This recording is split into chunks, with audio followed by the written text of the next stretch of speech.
వెలిసిన కనకదుర్గమ్మ పాట ఎలా వెలసింది, ఎలా తానకమయ్యింది, విజయవాడలో ఎంత అభివృద్ధి అవ్వడానికి విజయదుర్గే కారణమంటారు. అమ్మవారు తన జాలారి వీధుల్లోనికి వెళ్ళేసరికి ఆ నదిని దాటించడానికి జాలారితో పరిచయము. జాలారి అమ్మవారిని తెలుసుకోలేక ఇష్టపడతాడు. ఇటువంటి సన్నివేశమే ఈ అమ్మవారి యొక్క కథ. ఈ కథని ఎవరైతే వింటారో, పాడుతారో సకల దోషంలో నివృత్తం అవుతాయని పెద్దలు వాచ.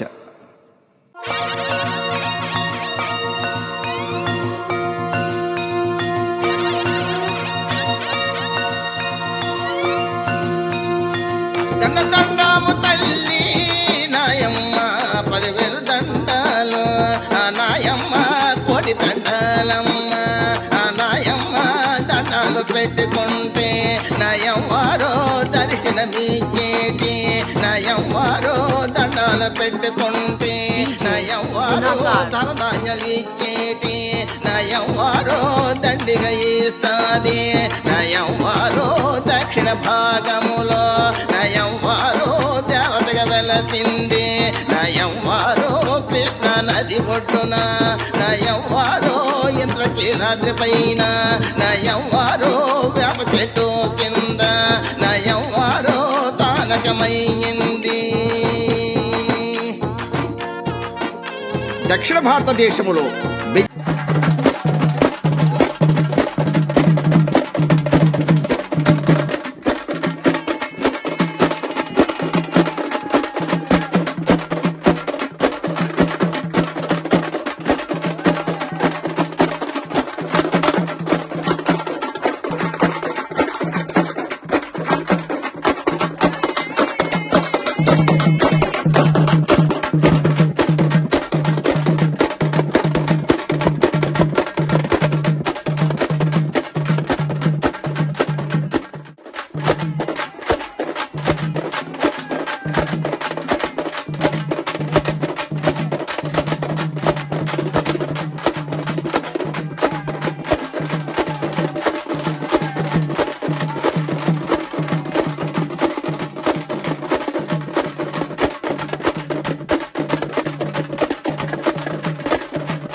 అమ్మ అంటే పలికేటి తల్లి దక్షిణ భారతదేశంలో దేవతకు వెలిసింది. వినండి.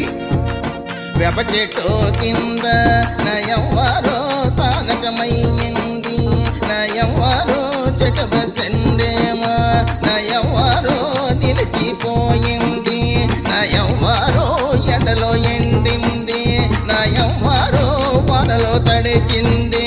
నా దుర్గమ్మ బ్రిటిష్ తెల్లదొరలో, నా దుర్గమ్మ దేశాన్ని పాలించి, ఆ తెల్లదొరలో దేశంలో సంపదంతా ఆ తెల్లదొరలో దోచుకుపోతున్నారు.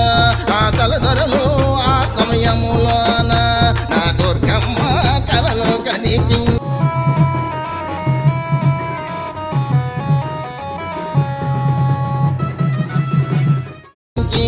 ఆ దుర్గమ్మ గుడి కట్టమని ఆ దుర్గమ్మ కలలో కనిపించి,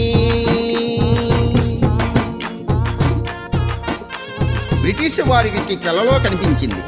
తల్లి యొక్క రూపాన్ని చూసి భయపడి లేచినారు. అమ్మవారిని పట్టించుకోలేదు. అప్పుడు తన శక్తి ఏమిటో చూపించింది. వినండి. కృష్ణ నది పైన ఆ తెల్లదొరలో వంతెన కట్టినారు, ఆ తెల్లదొరలో రైలు రోడ్డేసి, ఆ తెల్లదొరలో గూడ్స్ బండేమో ఆ తెల్లదొరలో నడిపించిపోయినారు.